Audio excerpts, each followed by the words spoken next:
Gabi ng Misteryo. Ngayong maraming mga nangyayaring mga karamdaman, alam po ninyo, hindi natin maiwasan na talagang mabibigla na lang tayo, may mga nagkakasakit, may mga bedridden, kaibigan natin, may time na hindi na talaga nakakasurvive at na kinukuha na sa kabila. Itong mga panahon ito ay talagang may pagbabago sa panahon na ito. Especially, of course, yung ating klima, mayroong climate change and mayroon pang mga adjustment na nangyayari, mayroon tayong mga astronomical events tulad itong binabantayan na Three-Eye Atlas sa ating solar system. And of course, yung ating mismong araw ay talagang patuloy na nagbubuga ng solar flare, nung coronal mass ejection, CME. Ang akala natin walang epekto sa atin to, but mayroong matinding impact sa ating lahat. Dahil yung solar storm na yan or solar flare ay tumatama sa ating planeta. Actually, lahat ng planeta na malapit sa ating haring araw ay talagang apektado nito. Now, dahil tayo ay nabubuhay sa planetang Earth dito sa mundo, ay di maiwasan na tayo ay tinatamaan din, may mga reaksyon yung ating katawan. That's why we always encourage everyone na mag-relax, laging mag-recharge. Marami mga pamaraan, ano? That's why ito yung ating pag-uusapan tonight sa ating Gabi ng Misteryo.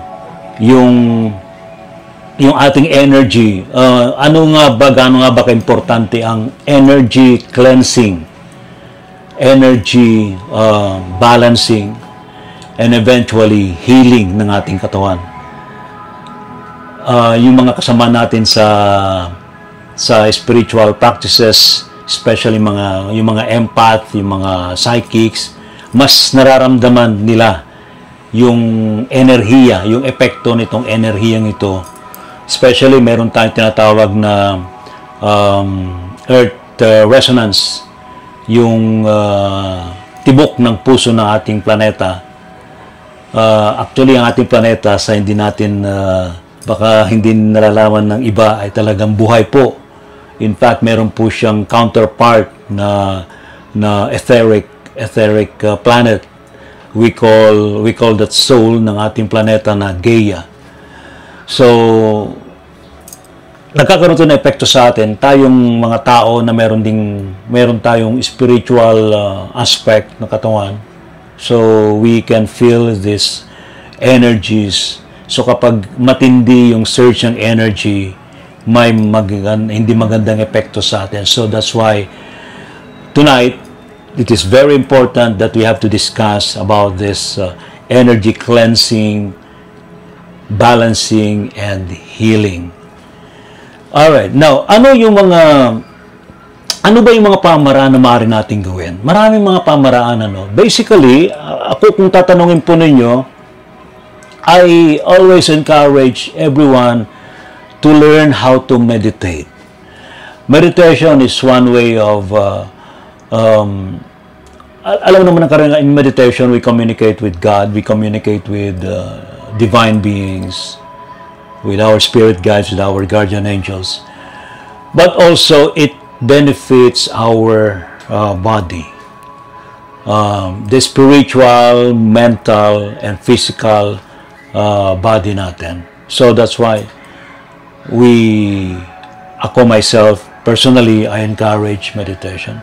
Ano nga ba yung meditation? Meditation is nakaganon ka. Actually, hindi naman kailangan nakaganon. No? Depende na yun kung gusto ninyong mag-perform ng mudra. Marami mga mudra eh. You can search that via internet. What are those types of mudras? May ganyan, may ganyan, may ganyan. Alright. Pero, wag muna yun. Ang mahalaga rito, we know how to meditate. Meditation, when I attended seminars ni Sir Jimmy Glicauco, yun ang unang-unang itinuro sa amin sa basic ESP, how to meditate. Kasi by meditation, doon mo ma-unlock ang yung spiritual gifts, ang yung spiritual abilities. In a gradual manner, hindi yung biglaan. Kasi pag biglaan, hindi maganda. Ang mahalaga yung how to relax, how to balance the energies, how to cleanse the energies. Ang cleansing of energies, dapat nagsisimula sa atin. Then after that, we can also cleanse the energies of our places, of our house, anywhere, sa opisina. Pero, the meantime, is sarili. So, in meditation, mahalaga yung deep breathing. We have to kasi the more we breathe in the blessing from God, we breathe out the toxic from our bodies. Yun. So, iba yung buntong hininga, Ito yung unti-unti. Mayroon kasing count yan eh. If you can do it, 3, 2, 3. At the count of 3, you breathe in. At the count of 2, hold your breath. Then at the count of 3, breathe out sa bibig. Tapos kapag wala nang laman ng tiyan, ng hangin, i-hold uli yun in 2, then at the count of 3, breathe in again. Diba? That's a way to detoxify yung ating katawan from unseen toxins. Diba? Saka nare-relax, diba? Now, yung 3-2 na count sa breathing, pwede nyo, pag kaya nyo ng pahabain, pwedeng 5-3 or 6-2, 6-3, ayan. Iba, kaya nila ng 8-4, ayan. 8 na unti-unti na breathe in, hold in 4 counts, then breathe out in 8 counts. So yun. Breathing pa lang yun. Pero kasi sa meditation yung kailangan para ma-relax ka. Then after that, in meditation, you can visualize a very bright light from heaven na bababa. Of course, you can invoke that light from the universe. Hindi maramot ang universe.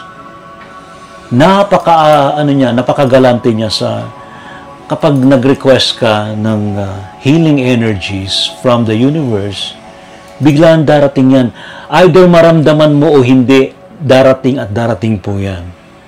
But you yourself, in meditation, during meditation, you can help yourself visualize that light.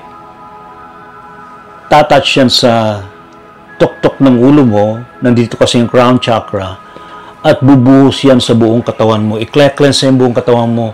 All your psychic centers, makle-cleanse yan. Kababa. Imagine mo yun na nakle-cleanse yan.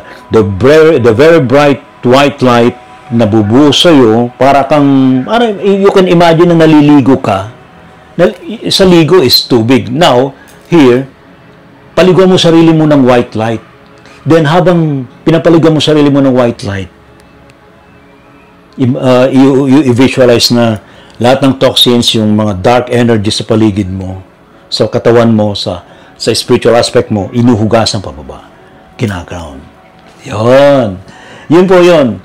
Gawin po ninyo yun na very, very, very effective yan. Another way to cleanse energies around is by burning incense to white sage to. If you burn this white sage, nag-cleanse to ng lugar naman. Okay? Nagpe-perform na ako ng hindi to ritual Actually, well, it's a ritual, pero it's a very positive ritual. You can burn, yan. Ayan. Kapag naamoy nyo yung pag umuusok-usok na yan. Yan, yan. Yan. White sage. Magandang magandang pang-cleansing to ng bahay. Mula sa kasulok-sulukan ng bahay, kung may hanggang second floor, unahin nyo muna sa pinakamataas, yung kasulok-sulukan na room sa taas, pababa, paikutan nyo, pababa. Then sa baba, mula sa kasulok-sulukan, paikutin nyo rin hanggang palabas ng pintuan. Make sure na bukas lahat ng mga bintana kasi kapag may mga pag may mga bad spirit dyan, magtatalunan sa bintana yun. Kapag may mga ganito mga incense. This is white sage. I highly recommended ang mga white sage na incense. Although yung kamangyan na ginagamit sa simbahan, effective din naman yun. Pero ako, personally, I recommend this white sage. Yan, ha? Cleansing din yan. For cleansing, of course, balancing din ng energies. Now, if we pray, we also light candle, di ba? May candle tayo, nilalight din natin. Para, if we pray, kasi, it also cleanse our soul. White candle lalo na, nakakapag-cleanse yan ng soul natin.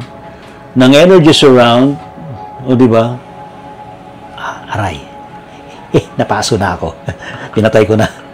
Ayan, white candle. Another form of energy cleansing and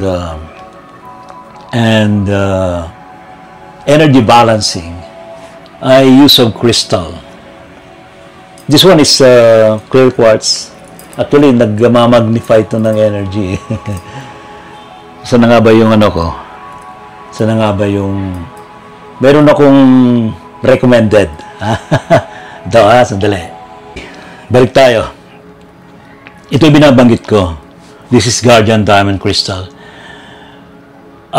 This is a feng shui crystal na ginagamit na pampaswerte. But, prinogram ko ito based na rin sa instruction ng mga galactic beings and divine beings, how to program the crystal. It is very effective.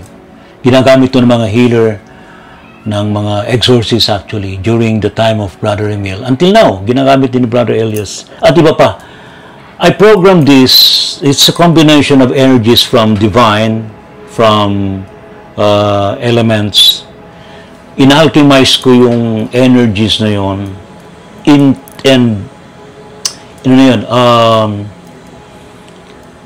iniligay ko sa loob. Ayan. Hindi ko ma-recall yung word na dapat na gamitin ko. So, iprinogram ko siya, ipinasok ko siya sa crystal.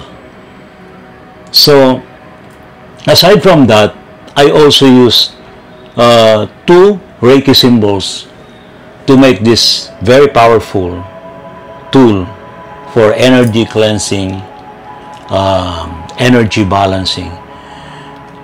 Meron ako nito, depende kung sino interesado. And I have, may mga sizes din. May mga bigger sizes dito. Meron na nga ako nakita super jumbo, Pero per order na lang yun kung gusto niyo. Kayo naman, kung gusto lang naman niyo. But ako, I highly recommend this. This one can be, this is a pocket size. Pwede nyo ilagay sa bulsa nyo. Kapag meron kayong sakit, naramdaman na pain, pwedeng itapat. And let that pain go away. Ayan. And also, ginagamit din to energize water.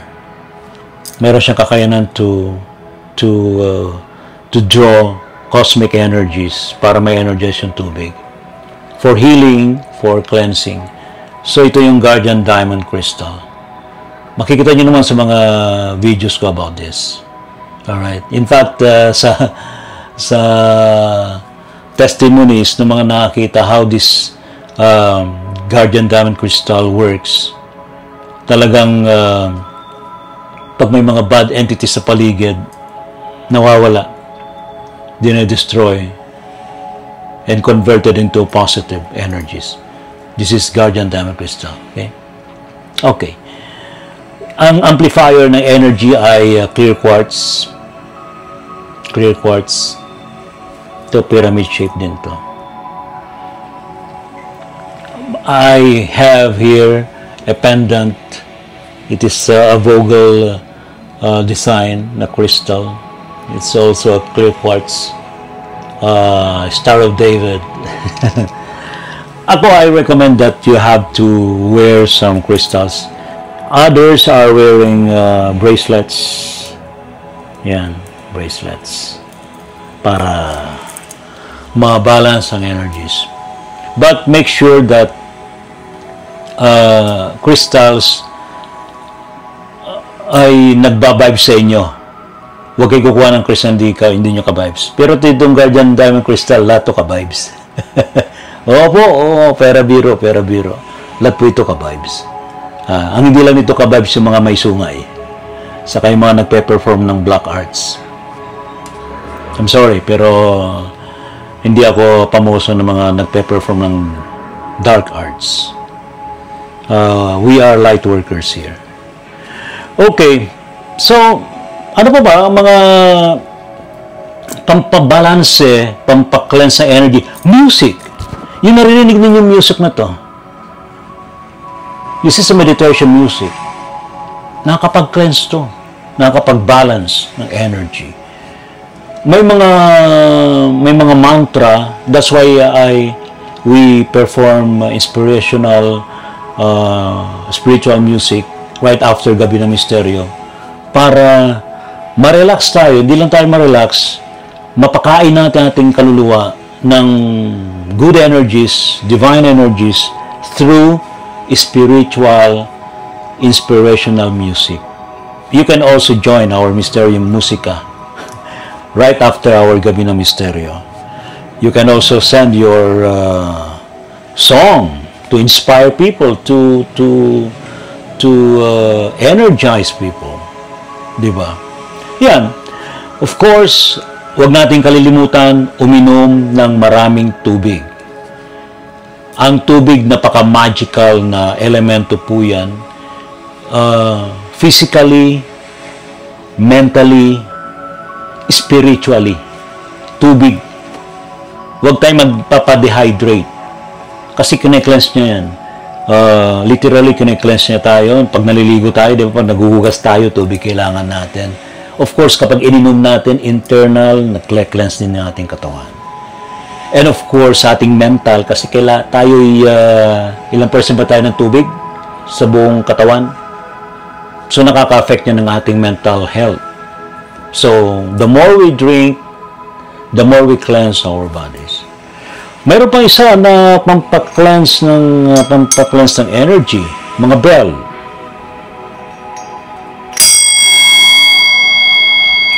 Yan. Kapag nag-bell na nag-create siya ng vibration to cleanse the energies around. Kaya ba nagsasabit ng mga bell sa mga door? Di ba? Kaya, tulad yan. No? Yan. Alright. So, more or less. So, yan po mga kamisteryo. Gabi ng Misteryo.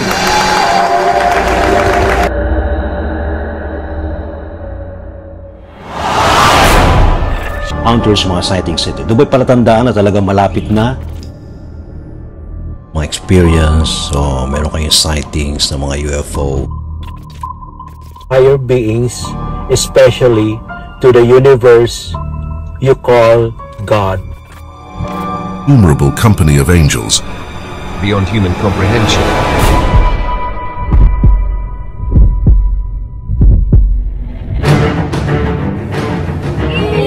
Us. Wow, really? The propulsion system.